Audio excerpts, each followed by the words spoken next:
How do they sabotage leasing their own property? I know a lot of people try and like manage their own rentals, which is a recipe for disaster, and that they not having the experience leads to them not renting it out and not getting, the market rent. We got an application from somebody who was earning about $250,000 a year. He was going through a divorce. He had his own $2.5 million property on the beach. You'd think this is a really good application, right? Taking it at face value, yes. I ran that past the owner. She said, "Well, no, that's not good at all." And I said, "Well, why not?" And she said, "Well, he's just going to use my property to move on too quickly." The hell does that mean? Wow. And Yeah, it's 2 weeks later. Meanwhile, 2 weeks you've got later. the other two houses have had tenants move Yeah, in, living in the houses. And the property manager that he had decided to not go even with advertised it. didn't Yeah. even put it on the market yet. No, no. Anyway, he got it on the market. They got it on the market the next day. So he must have called them. Meanwhile, Yeah. he's trying to like move over to us now. They won't let him go. They won't let him out of the contract. Unethical. Yeah. They put it on the market for 580 because we got 580 for both of ours. 6 weeks went past. You can legally get out. I was writing legal letters to the property managers. They would not let him out. It was 57 days on the market. Good afternoon, ladies and gentlemen. Thank you so much for joining us tonight on The Money for Life. We've got a special guest, Xena, our property manager from South Australia, joining us tonight. Welcome, Xena. Hi, Christina. Thanks for having me again. Absolutely. Always a pleasure, and welcome back. So what I'm going to do is I'm going to share my screen, and we're going to start with State of the Nation, and then we're going to dive into the 7 tips to get top rent on your investment property. All right, beautiful. So State of the Nation, what's been happening with the Australian housing market? It's been pretty crazy lately. So how Australia's leveraged a housing bubble? Let's take a look. Well, Australia's total residential property value has hit 11.5 trillion as of June 2025, spread across 11.3 million dwellings. That means the average home now costs over $1 million, placing Australia in the most expensive property markets in the world. I'm not surprised, to be fair. I've been saying this for probably a while now. Like, you look at the price of houses in Sydney, they've always been expensive. It's just the other states in Australia are now catching up. So it's quite fascinating. So let's take a look at potential dwelling value, excluding leverage. If houses had tracked household income growth, the median home today would cost $460,000, not over $1 million. So that tells me that the income is not keeping up with how high the price of housing has become. And a lot of people, as a result, are going to find themselves being priced out of the market because houses are only going to keep going one way. They're going to keep going up and up. Mortgage sizes have exploded alongside property prices. Well, that goes hand in hand, really. You can't have one without the other. Buyers are borrowing more just to stay in the game. This growth in debt is what's keeping home prices high. Of course, the higher the price of the property, the more you're going to have to borrow to even get into the market. You're going to need a bigger deposit to start with. You're going to need higher income, and you're going to have to get a bigger loan from the bank in order to get that property. So finally, a sensible housing policy solution. So Albo's big promise is 1.2 million new homes in 5 years. Not a lot. Sounds like a lot, but you divide that over 5 years, that's hardly anything. So the reality is we're falling way short. That doesn't surprise me. Housing approval starts, completions are tracking about 60,000 homes below the annual target. That's 25% shortfall every year. So that's going to be compounding. So that 25% is happening every single year, which is pretty crazy to think about. And the kicker is the Treasurer already told the government it isn't going to happen. That sounds like a recipe for disaster. So according to the government's own National Housing Supply and Affordability Council, let's have a look. 2029 will be short another 79,000 homes based on economics, low supply, rising demand. That's only going to mean one thing: property prices are going to continue to rise. We're going to keep seeing that boom happen over and over. There's no other way that we can get around it because of the scarcity factor. So Labor, let's see what Labor's done. Labor's aligned with McKelly Institute. It says adjusting capital gains tax could incentivize more new builds, increasing CGT discount to 70% on new apartments, cut CGT to 35% on existing homes, leave new detached homes at 50%, grandfather existing investments. Estimated outcome, up to 130,000 extra homes by 2030. Not a magic bullet, but better than nothing. Okay, that was the state of the nation. There you go. Good to keep up with the data and what's happening there. Let's check out some member wins, shall we? Stephen and Nikki, and give us a shout out if you're watching live or if you've joined us live in the group for our Money for Life. So they brought in Virginia SA, settled in September 2025. Projected rent was $620, but they actually ended up getting $650, so extra $30 a week. Congratulations, Stephen and Nikki. Seth and Natasha from SA. So they brought in Mount Barker, settled in January. Projected rent was $600, ended up getting $620. So that's a nice little kicker there, an extra $20 per week. Well done, guys. Congratulations. And we've got Amy and Adrian from Queensland, brought in Devon Park SA, settled in May.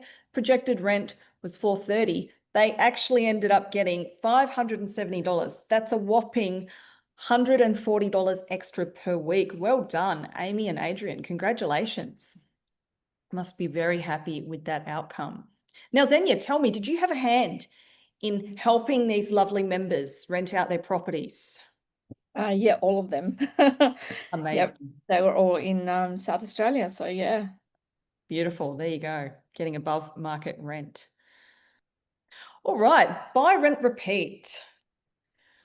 Let's get stuck into the 7 tips to get top rent. So number 1, market, advertise quickly, and make the property visible. Tell us a little bit more about marketing a property, because it's one thing to give a property manager a property and say, hey, yes, get me tenants. But I think it's what they do next, their next moves. Depends on how it's all going to unfold.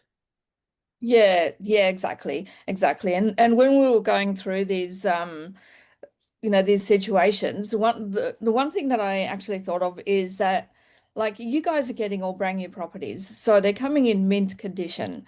When you asked me for 7 tips, it's not 7 tips as in, you need to add an extra air conditioner. They've already got air conditioning, or add a dishwasher. They've already got all of that.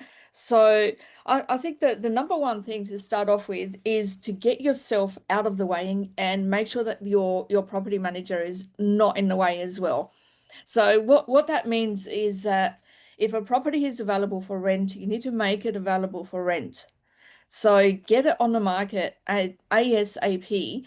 And when I say property managers and landlords, some landlords sabotage leases as well. So that means that it doesn't actually lease as quickly, or How do they sabotage leasing their own property? I know a lot of people try and like manage their own rentals, which is a recipe for disaster, and that they not having the experience leads to them not renting it out and not getting, the market rent. But tell me a little bit more about like how they sabotage. How a landlord would sabotage it.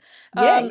We've had a situation. Well, we've had a few situations where, I don't want this kind of these kind of people in my property. I don't like their race.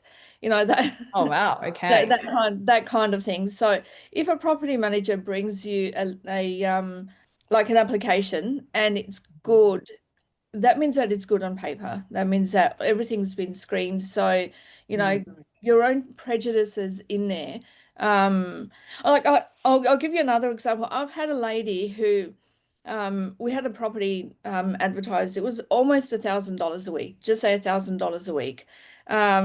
We got an application from somebody who was earning about $250,000 a year. He was actually the principal of a high school.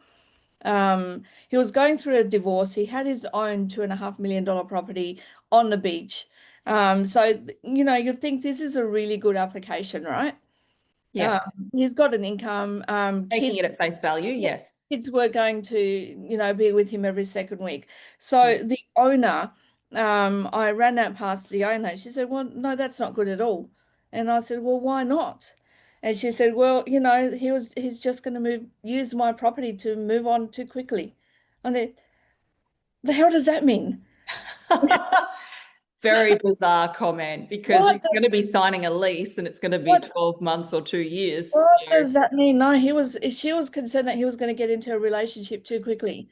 That's why he wanted a nice property. So I got off the phone and like I'm usually not did she ever. know him personally? Is that why? No, she did not know him That's personally. hilarious. This is what I mean by sabotaging the leases. 2 minutes later, I rang her back and I said, okay, I think I understood what you just said. And I said, I don't know who's done what to you, but you're paying $1,000 a week to have this opinion right now. Yeah.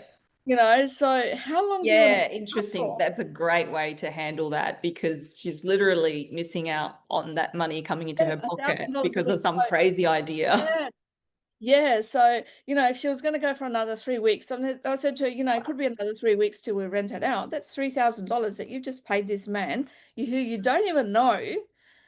Um, Yeah.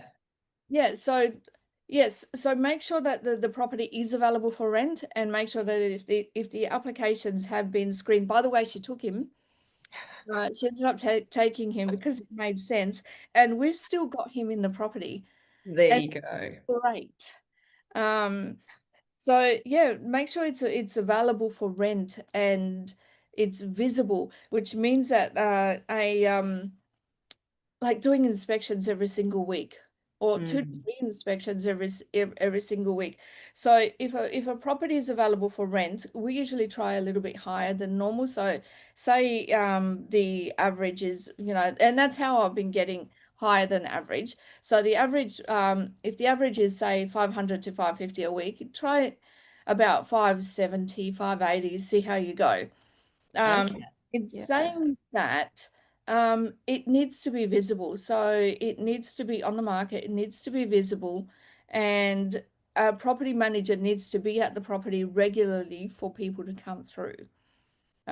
Because if you're going to reduce the rent on a property, would you want a property manager to say, I've done 3 open inspections, no one's come through, I've got, you know, 300 people clicking on it, but no one's coming through. So you've got to make sure that if you're going to reduce the rent, that it's the market dictating that and not the property manager dictating that. Yeah. Yeah, Property manager absolutely. not being, or the property not being visible. Mm-hmm. Absolutely. Yeah. Beautiful. Let's get into number 2. Open inspections. Well, you just touched on open inspections before, holding regular open inspections. Anything else you'd like to add to that, Senya? Well, there are people that actually don't inquire. This is why I think it's important, even if a property manager has had no inquiries on a property, there are people that actually don't like to talk.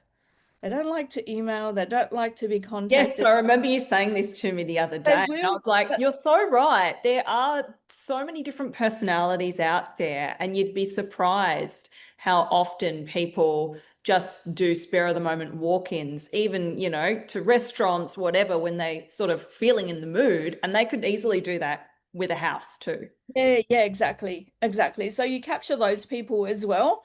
And especially if you're trying to get really high rent, you want to capture everyone. So if we're looking for high rent, we're looking at that 1 or 2 people that are going to pay higher. And sometimes they are the people that will look at an open inspection, they'd walk through, and so sometimes, they'd put in an application. And again, I think the most important thing is for you guys as landlords, as property owners, to get, you know, good objective kind of information. So if a property is not renting, you don't want to know you don't want it to be because it's not visible. Yeah. You want it to be actually the market conditions that are making it not rent, and then you can make an accurate decision to reduce the rent on that property. Yep. Yep. Does that make sense to Absolutely. everyone? 100%. Yeah. It's got to be visible because if people don't know it exists, how can they make an offer or see it or rent Yeah, it? and how can the landlord actually know when to reduce the price? Yeah, absolutely. Number 3. Comparative market analysis sounds very fancy. Tell us how this works, Sanya. Okay, so when you put a property on the market, it's not, you don't work out, how much your mortgage is going to be, and you go from there. You look at a comparative market analysis is similar properties that have rented in a similar range. So if you've got a 3 bedroom, 2 bathroom house in Davern Park, we look at other 3 bedroom, 2 bathroom houses in Davern Park to see what they have rented for in the last 6 months, sort of like a 5 kilometer radius around the property, and then we price it according to what is out there. Because if you get it too low, um, first of all, it's going to rent really quickly, which is a good thing. But then you don't know how much you're missing out on. If you get it too high, then you're just wasting time on the market.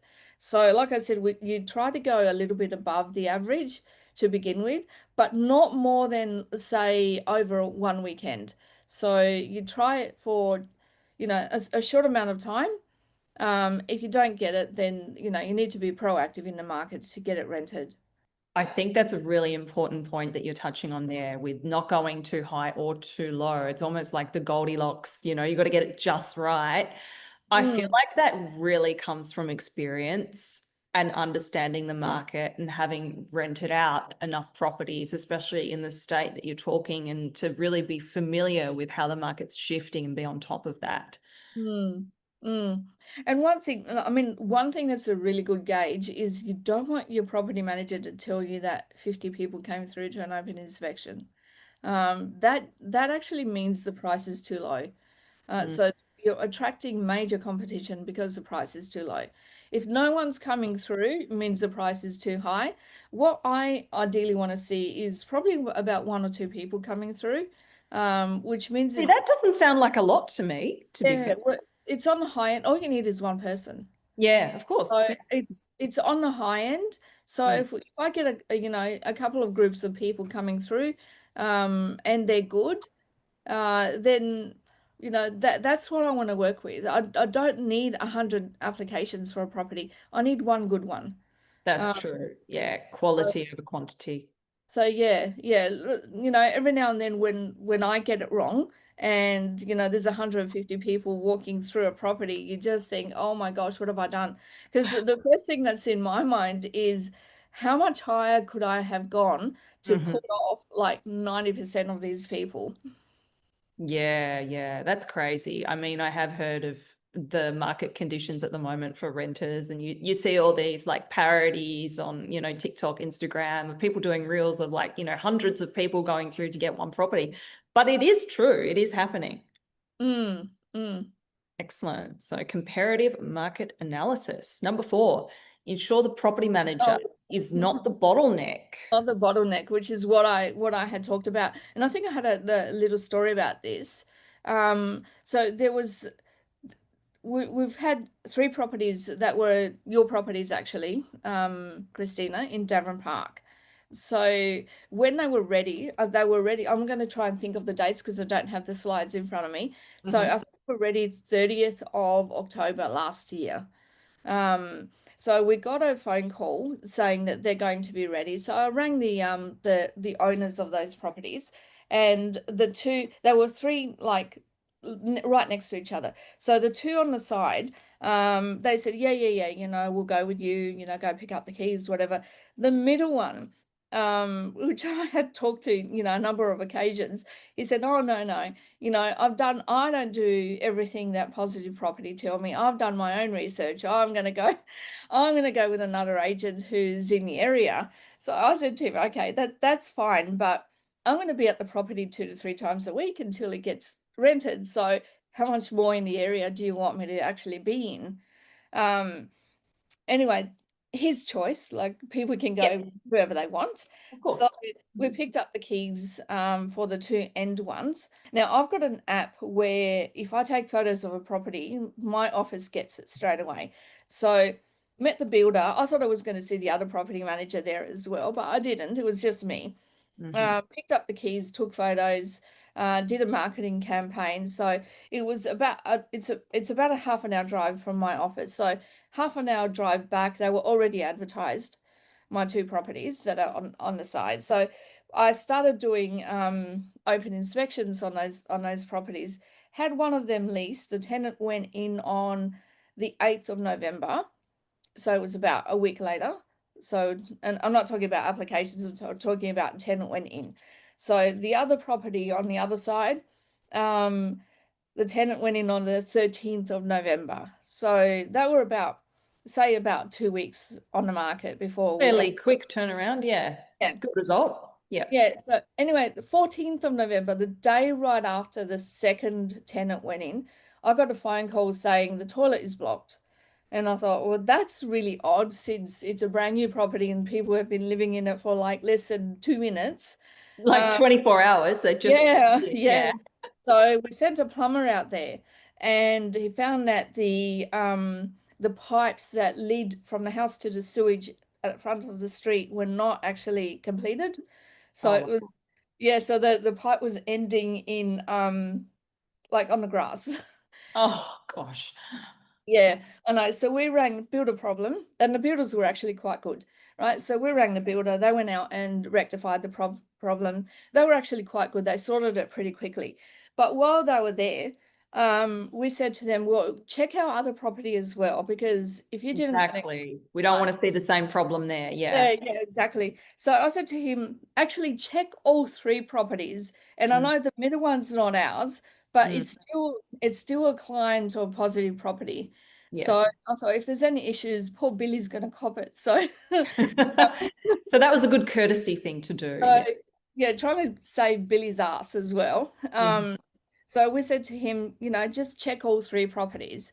And I got off the phone and I thought, I just told a plumber to dig up the front yard of a house that I'm not even managing. Like, so I rang the guy who's got the middle property and Yeah. I said to him, look, this is what happened. I asked the plumber to check your property. He's going to dig your backyard, your front yard, blah, Yeah. blah, blah. He was okay with it.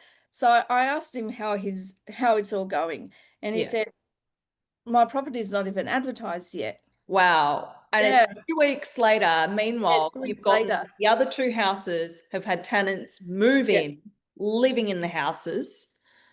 And he's the property manager that he have decided to not go even with, advertised it. didn't Yeah. even put it on the market yet. No, no. They were waiting for professional photos, whatever that means.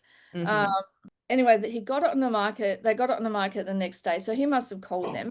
Meanwhile, Yeah. he's trying to like move over to us now. So he's telling me to take over the property. They won't let him go. They won't let him out of the contract. Um, Unethical. yeah. So they put it on the market for 580 because we got 580 for both of ours. 6 weeks went past. And I said to him, the 6 weeks that's supposed to be like the advertising thing is over. You can legally get out. I Oh, was good. writing legal letters to the property managers. They would not let him out. They Wow. convinced him one more week. Let's try one more week. They got it rented in one more week. This was it was 57 days on the market from the Oh time. my God. He lost out on so much rent. And they Wow. and it was rented for 560. So Mm, I think George did the calculations on that in Bali when we had the conference in Bali, and I mm. think it was a loss of about 7 grand. Wow. Yeah. Wow. And this Yeah. was not market conditions. This was the property manager causing that whole thing. Yeah. Yeah. So after 6 months, his tenants broke the lease and we took on that property. Oh, wow. So they weren't We've even got good that. quality tenants either. We've got all three now, so we're managing all three, and we've Sometimes people need to learn lessons the hard way, unfortunately. yeah, Rather yeah, you don't, like put your property under professional property management straight off the bat. That way you avoid these issues. But I'm so glad that you went the extra mile to help him, even though he decided to not use you in the first place. But then obviously that what unfolded with that other property manager, but then we were able to help him anyway, which is great. yeah. So yeah, make sure that the property manager is doing a good job. You know, like when you're doing a job, you just do your job, right? You know, you just, you know, my job is to advertise property and get them leased. And you think, okay, so I've got a property, I advertise it, I lease it. That's pretty bread and butter and pretty easy. But it's not until you compare yourself to other people you think, oh my gosh, that's actually an important step to actually do your job, Yeah, yeah. actually get the property up and get it visible. There's some shockers out there that, yeah, have no idea what they're doing. And that's why it's good to be connected to people and the right companies who are going to work the hardest for you and get you the results. All right, let's see. Number 5, street appeal. Street appeal. It sounds like a no-brainer, but you'd be surprised how many people let the front yard like get overgrown with weeds, and that just visually puts people off. It does. It does. Now, in saying that, I mean, make sure that the lawn is, you know, mowed and there's no rubbish at the front, especially no rubbish and no car bodies and, you know, all of that kind of thing. The reason why I said street appeal and not inside is, you know, if a property is not up to scratch inside, we're actually used to that as property managers because we actually utilize the 28 days between tenants. So if a tenant is not going to renew their lease, they give us 28 days notice. So we start doing inspections on that property straight away. Now the property is not in mint condition in that time. You know, it's got like, you know, moving boxes, it's dirty, it's whatever. Mm. But we handle that process because we stand at the front of the house before a tenant moves in, and you know, we just say, you know, somebody's living here, they're in the process of moving out, the property has not been cleaned yet, so we prep them before they go in. They've Uh, had the pre-frame, at least they know what to expect. yeah, yeah, exactly, exactly, yeah. But you can't do that when they're driving past because you're not No, there to explain it. can't have So a conversation with someone yeah, who's doing that's a right. drive-by. Yeah, yeah, it's going to be mowed, I promise. Yeah. Stick a sign out the front. Yeah, yeah. This property's not ready yet. Don't look at it yet. Yeah. Yeah, so just make sure that the front at least is looking okay because people do drive past to have a look before they come in. Yeah, yeah, absolutely. They want to try before they buy, and that could be just, yeah, seeing what it looks like, taking it at face value and doing that drive-by. Hmm. You only get one opportunity to make a first impression. Exactly. Yeah. Okay, that is street appeal. Get the right price. Oh, I feel Get like the we've price talked about right. everything right off the bat. And Yeah, I so like your strategy of going slightly over, and it like makes it feel more premium somehow. It's like if the market rate is 600, you're going in at like 620. yeah, yeah, exactly. Exactly. Because a lot of the time you get it. So, and if you don't try, you don't know whether you would have got it if you tried. So, Yeah. like I said, short amount of time, just to test the market. And Yeah. if you get any bites, you leave it at that price. If you don't, you lower it. It's You can pretty much adjust, exactly. You can always put it down, but you can't really put it you can't up. put it up. You can't Yeah. put it up. It's yeah. And we have put it up before when we've had like 50 people through a property and you know, handling the complaints that come through. Oh God, Either yeah. I put in an application and now you put That the just kills the deal. Yeah. yeah, yeah, exactly. Right. Interesting. Yeah. If you were to put the price down on a property, how long would you give it? Like, let's say you've done your marketing, you've done your open inspection, like how many days would you I wait? would I would give it at least one weekend. So I don't feel if like that's a lot, to be fair. yeah, Yeah. yeah, I would give it about a week. So, but Yeah. let Wow. it go over the weekend. Okay. So, if you've advertised it on Monday, just let it go over the weekend because Yeah. people look at properties over the weekend. Mm. And I would do at least one open inspection just to make sure, that you know people are not inquiring because the price is high, not because there's no open inspections, not because it's you know, not visible or anything like that. Yeah. Yeah. Okay. Cool. Yeah. Wow. So very quick. So you've got very high standards when it comes to timeframes of renting out those properties. Yeah, well, they're liabilities until they get rented, aren't they? That's right. Got to get that money, honey. Yeah, exactly. Got to get that cash flow. And number 7, using a database. Using a database. Just give me a sec. I'm going to let my dog in because she's scratching and. Oh, You can't sorry. have the doggy Dog's scratching on the door to through. get in. So I've just had 2 dogs just ran through the room. So using a I can database. see one. It's just popped its head in. Oh, really? They're just scratching at the door like idiots. Yeah, so using a database. So when you advertise a property, it usually goes on to realestate.com.au, domain.com.au, any other, All your typical all of places. the, Yeah. yeah. So a lot of tenants look on those websites. So Mhm. we have an app where if a tenant had gone into realestate.com.au and put in, say, parameters that they're looking for a 4-bedroom house in Myland or something like that, with 2 bedrooms, with 2 bathrooms, and they want a double garage, and they want, they put in all of their parameters, and they put in the areas that they're looking at. So we've just captured those details. So we actually capture all of those details that people are looking. So when we advertise a property in that area, it gives us the names and the email addresses of those people. So we directly market to them.